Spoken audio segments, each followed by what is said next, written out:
A tale of two broken souls, a lonely road, and a discovery that would shatter everything Chase Hale thought he knew about luck, love, and second chances.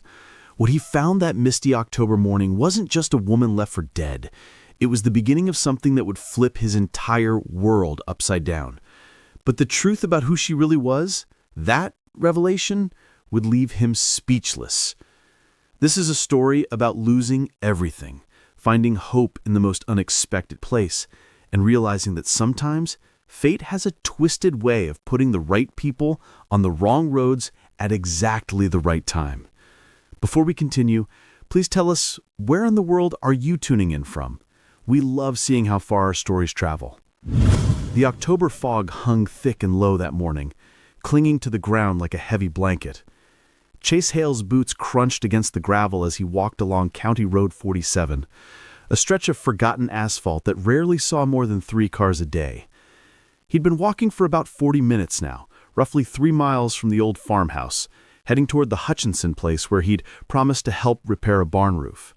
The pay wasn't much, but it was something, and something was better than nothing when you had a 6-year-old daughter depending on you. That's when he saw it. At first, it looked like a pile of dark clothes someone had dumped in the drainage ditch, but something about the shape made his stomach clench. No, not clothes. A person. "Hey!" Chase broke into a run, his heart hammering. "Hey, can you hear me?" As he got closer, the details came into horrifying focus. It was a woman, lying motionless in the shallow ditch, her body twisted at an unnatural angle. Her business suit was torn and filthy, covered in mud and dried blood. Her face was bruised beyond recognition, swollen, purple, the kind of damage that came from fists, not from falling.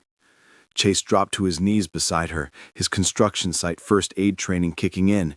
He pressed 2 fingers against her neck, searching for a pulse. There. Faint, but there.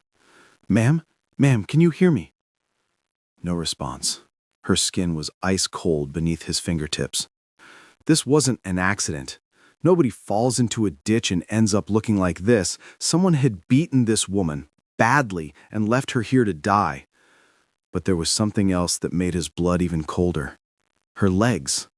The way they were positioned, the muscle wasting visible even through her torn slacks. And there, half buried in the dirt beside her, track marks in the mud, like something with wheels had been here. A wheelchair. Someone had beaten a woman who couldn't walk and dumped her body out here in the middle of nowhere. Chase looked up and down the empty road.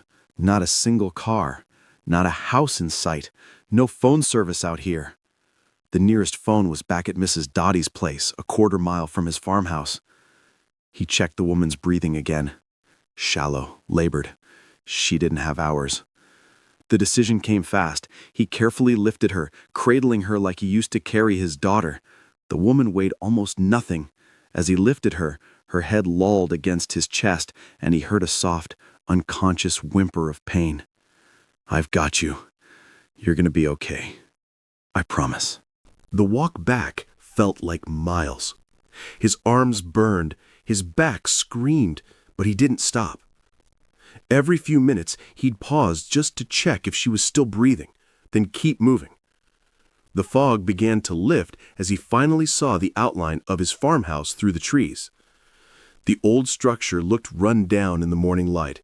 Peeling paint, sagging porch, that hole in the roof he kept meaning to patch. Chase shouldered his way through the front door and headed straight for his bedroom. He laid the woman gently on his bed and grabbed the first aid kit from the hall closet. The muscle atrophy in her legs was severe. Years of paralysis, not months. The bruising on her arms showed where someone had gripped her hard. Defensive wounds on her hands where she tried to fight back. This wasn't random violence. This was personal. Chase ran to Mrs. Dottie's house, pounding on her door until the elderly woman answered. "Chase, what in heaven's name?" "I need your phone, now. There's a woman. Someone hurt her. Bad." Mrs. Dottie handed him her old rotary phone without question. "What's your location, sir?"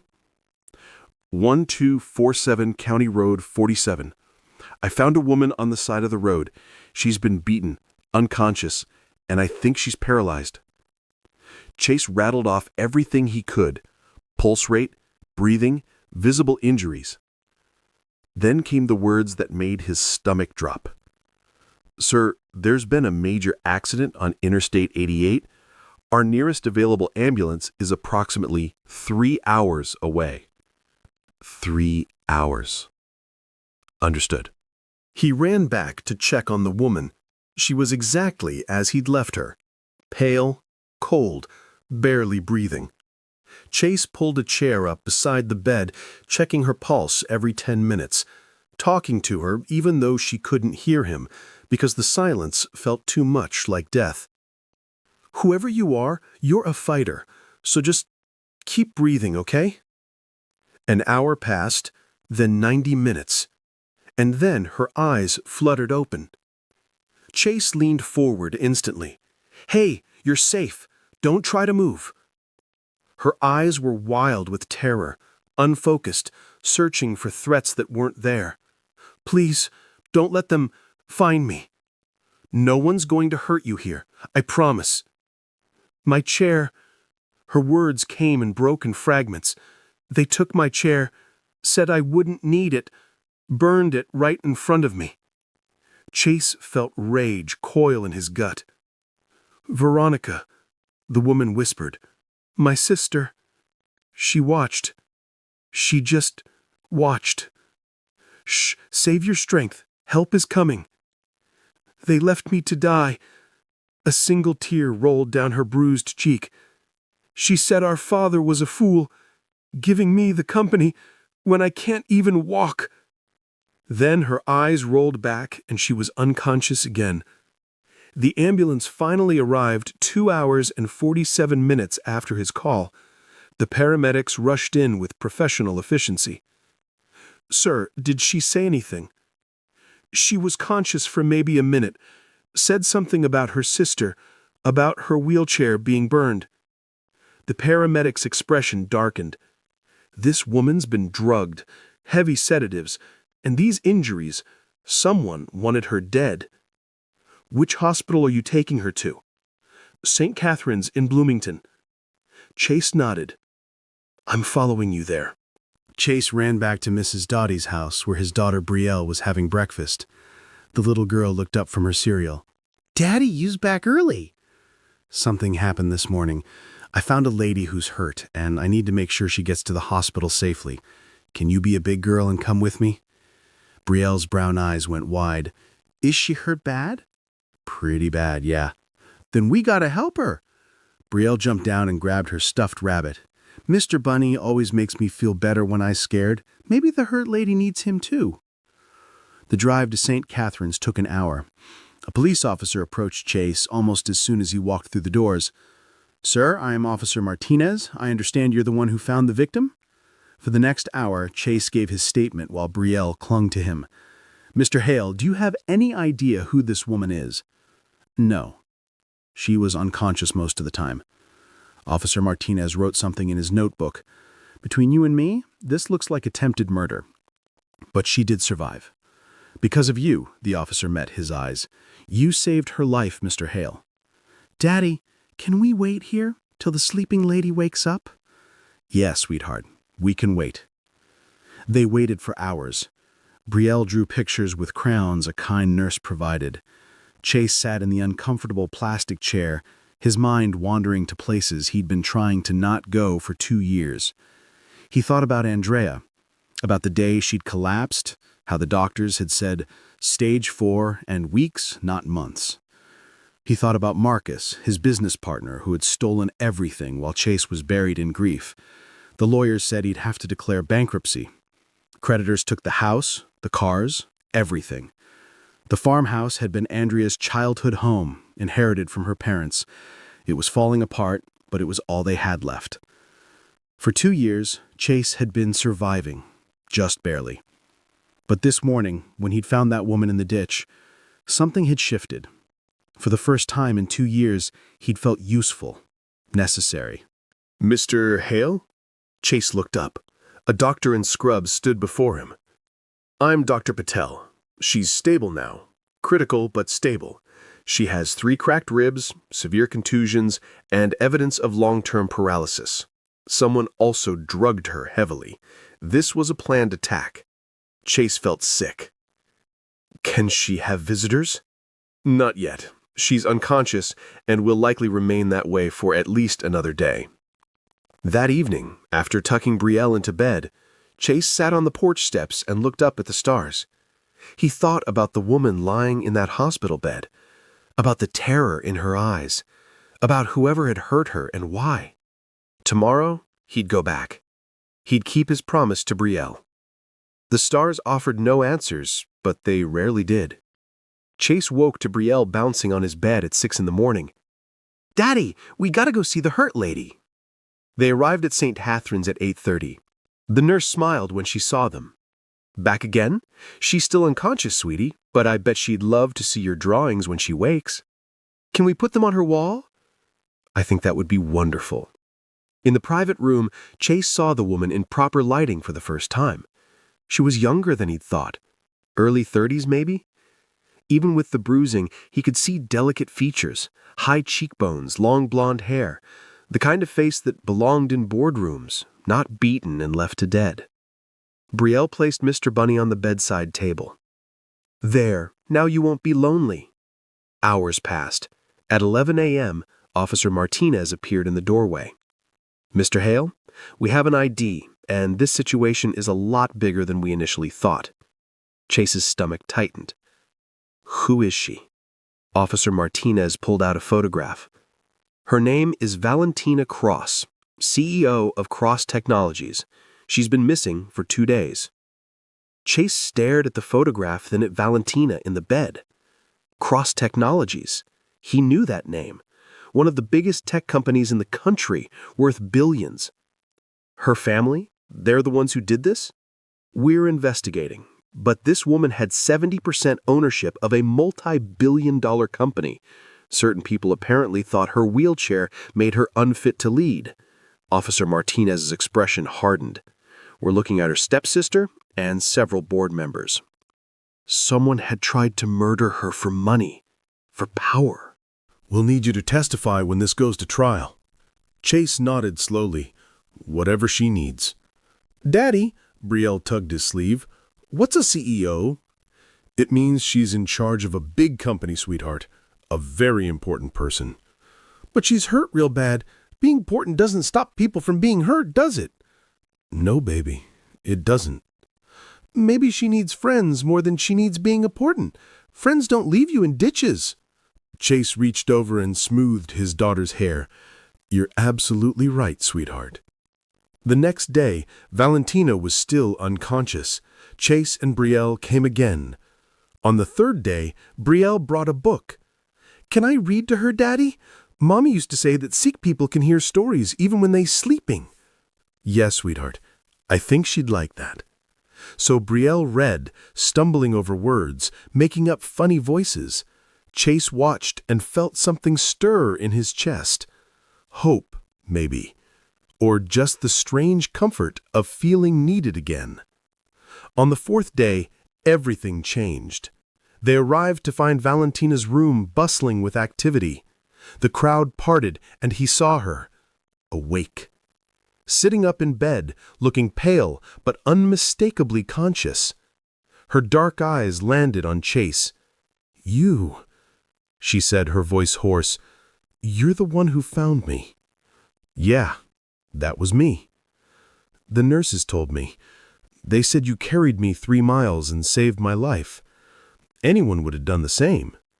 "No." Valentina's voice was firm. "They wouldn't have. Most people would have kept walking, especially once they realized," she gestured to her legs, "once they realized I couldn't walk." "You're not broken," Chase said before he could stop himself. Their eyes met and held. "Daddy, can I say hi now?" Valentina's expression softened. "Is this your daughter?" "This is Brielle. Brielle, this is Valentina Cross." "You's got a pretty name. It sounds like a princess name." Valentina's laugh was weak but genuine. "Not quite, sweetie. I left my bunny for you so you wouldn't be lonely. Did he help? Valentina's eyes filled with tears. She reached for the stuffed rabbit. He helped very much. Thank you, Brielle. A suited man cleared his throat. Miss Cross, we should let you rest.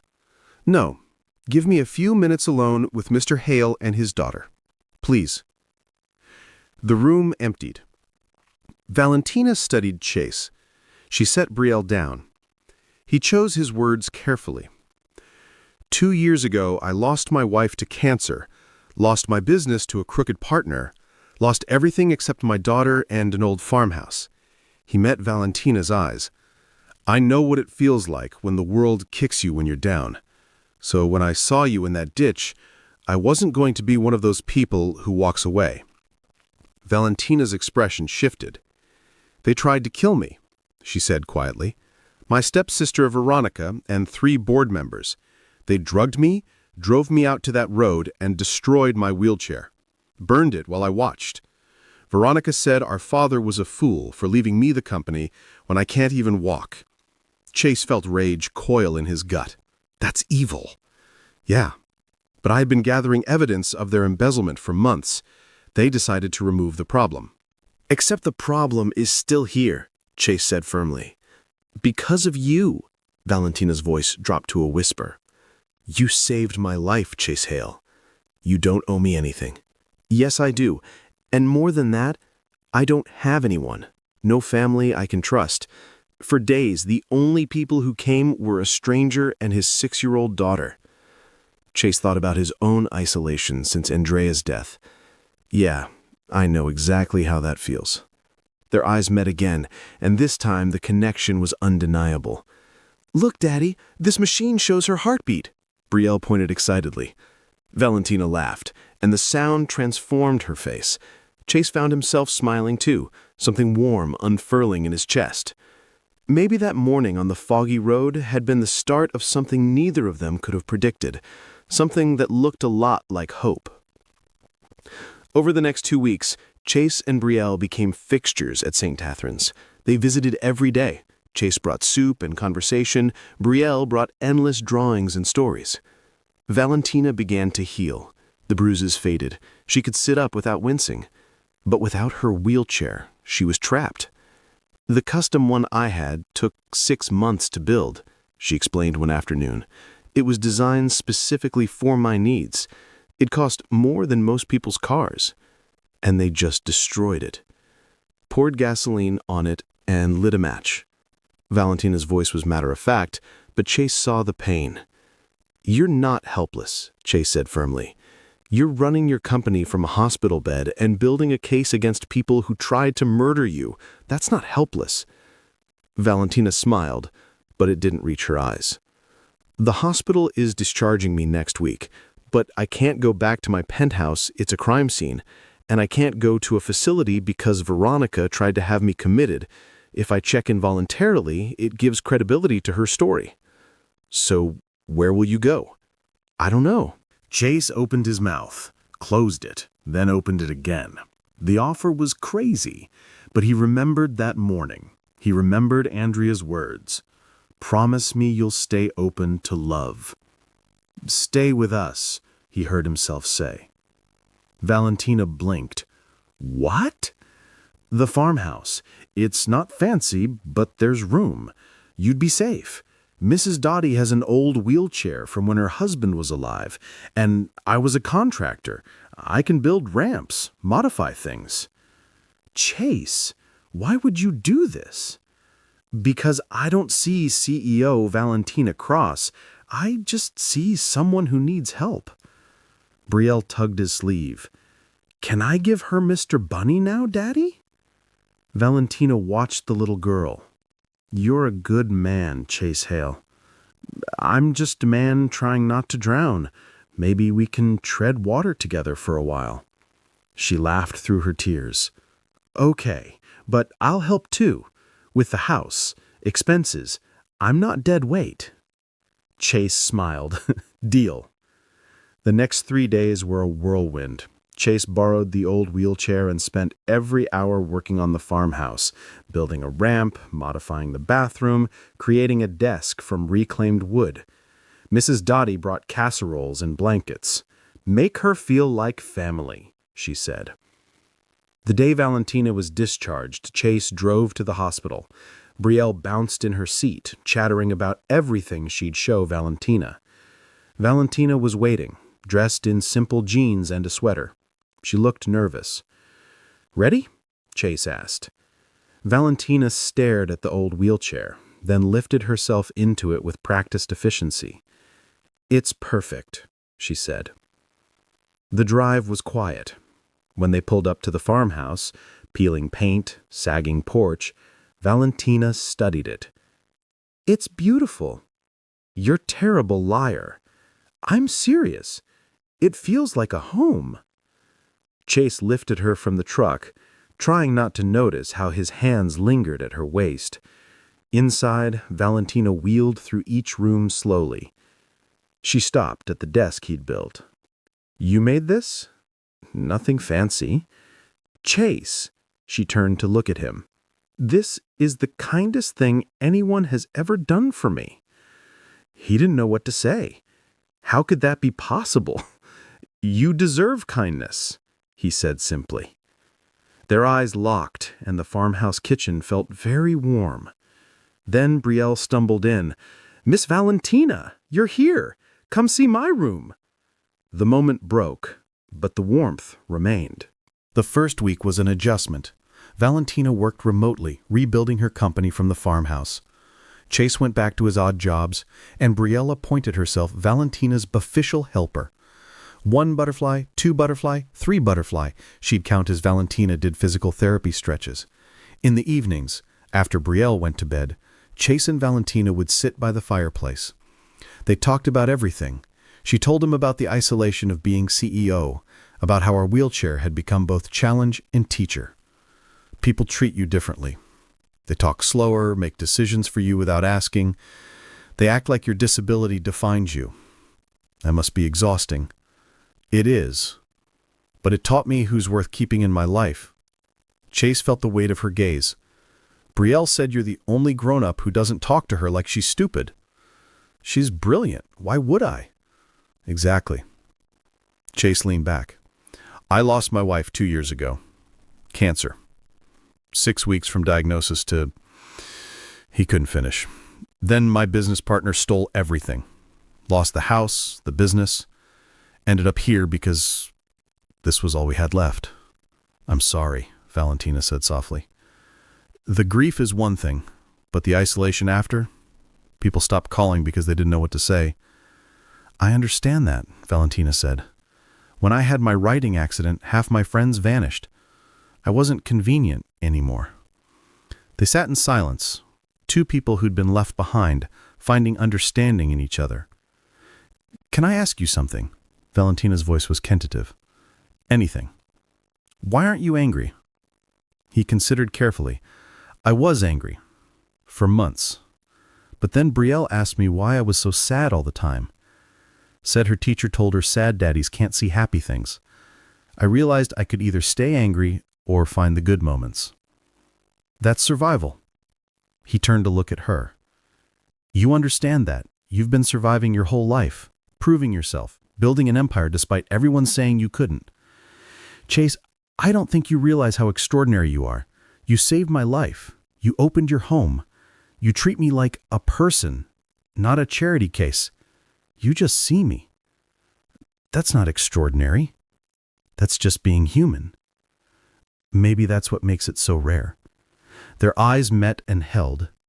Chase reached out slowly. She didn't pull away. His hand covered hers, and her fingers intertwined with his. They stayed like that for a long time, hands clasped, hearts cautiously opening. The following weeks fell into rhythm. Chase would make breakfast and head to work. Valentina would command her company from her desk. Brielle would come home bursting with stories. Miss Valentina, look, I drawed you a picture of a CEO. This is wonderful, Brielle. I especially love the butterfly wings. That's 'cause you're magical. Chase watched these interactions with a heart that felt too full. One evening, Valentina insisted on helping with dinner. They worked side by side, and Chase felt something shift. After dinner and Brielle's bedtime, Chase came downstairs to find Valentina on the floor doing exercises. "Need a spotter?" he asked. "Always." He sat beside her, counting reps. The exercises were grueling, but she pushed herself hard. "Enough," Chase said finally. "You're going to hurt yourself." "One more set." "Valentina." His hand covered hers. "It's enough." She looked at him, breathing hard, then nodded. "Help me back?" He lifted her carefully into the wheelchair, but instead of wheeling away, she stayed close. "Thank you," she said softly, "for not treating me like I'm fragile. You're the least fragile person I know." "I feel fragile around you, in a good way, like it's okay to not be strong all the time." Chase crouched down so they were eye level. Valentina's hand came up to rest against his cheek. "Chase, I think I'm falling for you, and that terrifies me." His heart hammered. "Why?" "Because I've lost everything once. I don't think I could survive losing you, too." Chase covered his hand with hers, kissing her palm. "You're not going to lose me." "You don't know that." "No, but I know that finding you was the first time in 2 years I felt like my life had purpose. I know that hearing you laugh with Brielle makes me happier than I thought possible. I know that when I come home and see you here, I feel like maybe I didn't lose everything. Maybe I just found something different." Valentina's eyes filled with tears. "That's the most beautiful thing anyone's ever said to me." "Then people have been saying the wrong things." She pulled him closer, and he wrapped his arms around her. They held each other, two broken people discovering that sometimes broken pieces fit perfectly. The next morning, Brielle found them asleep by the fireplace. Chase in the chair, Valentina in her wheelchair, hands still intertwined. "Daddy, you's holding hands with Miss Valentina." Chase jolted awake. "What's wrong, sweetheart?" "Nothing's wrong, but you like her, which means maybe we're going to be a family." Valentina laughed. "Good morning, Brielle." "Is it true? Do you like my daddy?" Valentina looked at Chase. "Yes, I do. Very much. Is that okay?" Brielle's face split into the biggest smile. "It's the best! Can we have pancakes to celebrate?" As Chase made breakfast, he watched Valentina and Brielle at the table. "This," he thought. "This is happiness." 3 weeks in, Valentina's new custom wheelchair arrived. The sleek, high-tech chair looked like it belonged in a sci-fi movie. "It looks like a spaceship." But before Valentina transferred to it, Brielle appeared with butterfly stickers. "For good luck." Valentina looked at the expensive chair, then at the little girl. "You're right. Where should we put them?" 20 minutes later, the sleek black wheelchair was covered in sparkly butterflies. During her video conference that evening, a board member commented on the stickers. "A gift from a friend," Valentina said smoothly, "to remind me what really matters." November arrived with cold winds.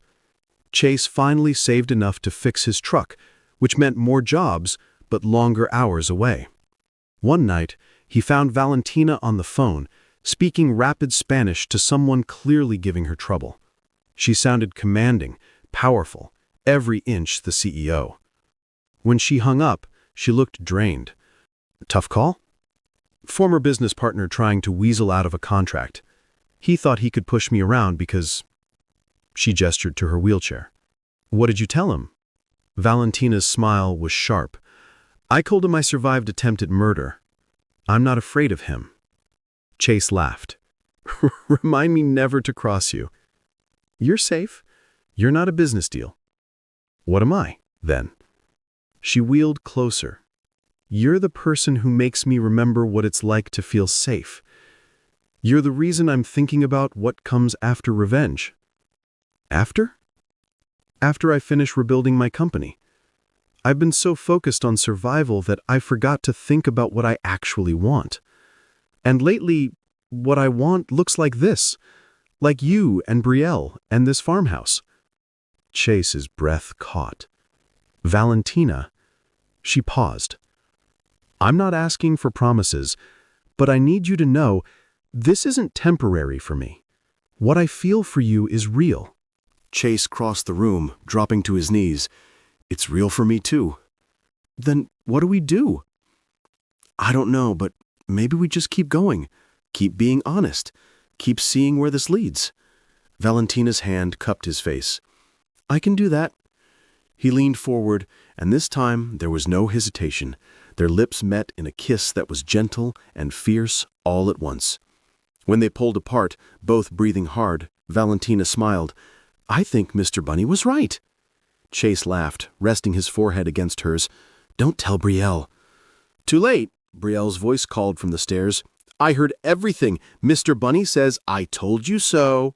They dissolved into laughter, and Chase realized this mess of emotions was exactly what he'd been missing. It was life. Real, beautiful, imperfect life. December brought snow and difficult news. The trial date was set for late January. Valentina would have to return to Chicago. I have to go back, she said one evening. The company needs me and the legal stuff. I know, Chase said. Come with me. He looked up sharply. What? You and Brielle? Come to Chicago. Valentina rushed on. I have a house in the suburbs, 4 bedrooms, huge yard, excellent schools, and Chase, my company needs a new head of facilities and construction. Valentina, I can't accept charity. It's not charity. You built Caldwell Construction into a $3 million company. You have the experience I need, and more than that. Her voice softened. I'm falling in love with you, Chase Hale. Being away from you has been torture. I don't want to do this separately. I want us together. Chase felt like the floor had disappeared. You love me? Yes, you idiot, I love you. I love your daughter. I love this farmhouse and your determination to fix everything. I love that you see me as a person. I love... He kissed her, cutting off the words. When they broke apart, they were both crying. I love you too, he whispered. I didn't think I could feel this way again. You deserve everything. Let me give you that. Not as charity, but as someone who loves you. What about this place? Chase looked around. Keep it. But Chase, don't trap yourself in the past. Andrea would want you to live. He thought about Brielle, who deserved better opportunities, about the future he could build with Valentina if he was brave enough. Can I think about it? Of course. But Brielle, eavesdropping again, had different ideas. Daddy, can we please go to Chicago? Please? Miss Valentina's house probably doesn't have holes in the roof, and I really want us to be a proper family. Chase looked at his daughter's hopeful face, then at Valentina's careful hope, and felt something crack open. Maybe it was time to stop just surviving. Yeah, he said. Yeah, let's do it. Brielle shrieked. Valentina's face transformed with relief, and Chase felt, for the first time in 2 years, like the future held promise. It held love. 4 months later, Chase stood in his new office on the 15th floor of Cross Technologies Tower, looking out at the Chicago skyline. Behind him, his office door opened. Mr. Hale, you have a visitor, his assistant said. Veronica rolled in, looking every inch like the CEO. Hey, stranger, lunch? Chase grinned. The boss is asking me on a date? Consider it a performance review. She wheeled closer, and he kissed her. The trial had concluded weeks ago. Veronica and the board members were convicted, facing decades in prison. Valentina had restructured Cross Technologies completely, implementing accessibility initiatives that Brielle had inspired. The company was thriving, but Chase knew the real story. It wasn't about a CEO reclaiming her empire. It was about 2 broken people finding each other and choosing to build something beautiful from the wreckage. How's Brielle? Valentina asked. Made 3 new friends today. Of course. Mr. Bunny is a legend. They rode the elevator down in comfortable silence. The farmhouse still stood back in Illinois. They visited on weekends. But Chicago had become home. At lunch, Valentina pulled out a small box. Chase's heart stuttered. What's this? Inside was a key. The farmhouse. I had it remodeled. New roof, everything fixed. I thought maybe we could use it as a retreat. Chase stared at the key. "I don't deserve you." "Yes, you do. You saw me when I was at my lowest, and you didn't walk away. That kind of love saves lives. I love you so much it scares me." "Good, because I have one more thing." She pulled out another box. A ring. Simple, elegant, designed not to interfere with wheelchair use. "Marry me," Valentina said. "Build a life with me, not because I saved you or you saved me, but because we choose each other, every day." Chase couldn't speak. He just nodded until she laughed and he kissed her, and the restaurant erupted in applause. That evening, when they picked up Brielle, she saw Valentina's ring and screamed, "Mr. Bunny was right! We're going to be a family for real!" Chase lifted his daughter up and looked at Valentina. The woman he'd found broken in a ditch. The woman who'd refused to give up. The woman who'd taught him that second chances were real. "Yes, sweetheart. We're a family. The best kind. The kind we chose." That night, Chase and Valentina sat in their living room. "Do you ever think about that morning?" asked Chase. "Every day," admitted Valentina. "If you'd left 5 minutes earlier, if the fog had been thicker, if you'd died in that ditch." She ran her fingers through his hair. "But I didn't. The universe was giving us both a second chance. You'd lost everything. I'd been betrayed, left for dead, alone. We were both broken. And broken things can be fixed," Chase finished, "or rebuilt into something better." He stood up, kneeling beside her chair. "I have something to say." "Okay." "I loved Andrea. Part of me always will. But loving you doesn't diminish that. You're not a replacement. You're exactly who I'm meant to be with right now." "Chase, and I know you're scared, but I need you to hear this. I don't see your disability. I see your strength. I see a woman who runs a billion-dollar company, who survived attempted murder, who decorates her wheelchair with butterfly stickers because a 6-year-old asked. I see real courage." "Stop, you're going to make me cry." "One more thing." He pulled out a ring he'd designed himself. Simple gold, with coordinates inscribed inside of where he'd found her. "Valentina Cross, will you marry me? Not because I saved you, but because I choose you. Every day. For the rest of my life." She was crying fully now, nodding. "Yes. Of course yes." He slid the ring onto her finger and kissed her with everything he had. Outside, snow began to fall. Chase understood something fundamental. It's not about the disasters. It's about what you choose to do after.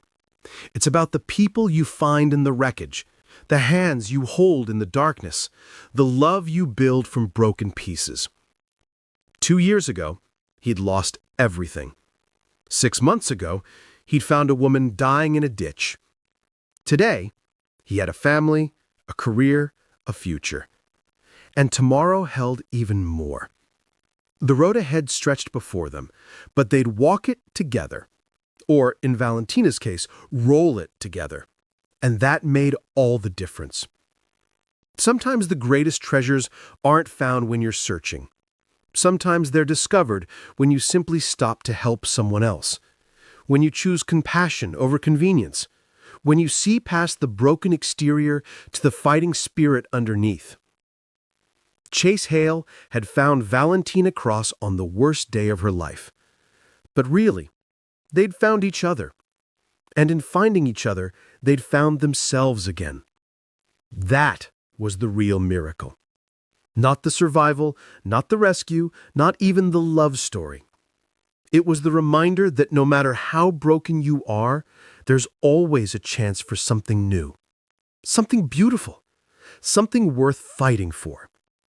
You just have to be brave enough to reach for it when it appears, unexpected and impossible, and absolutely perfect.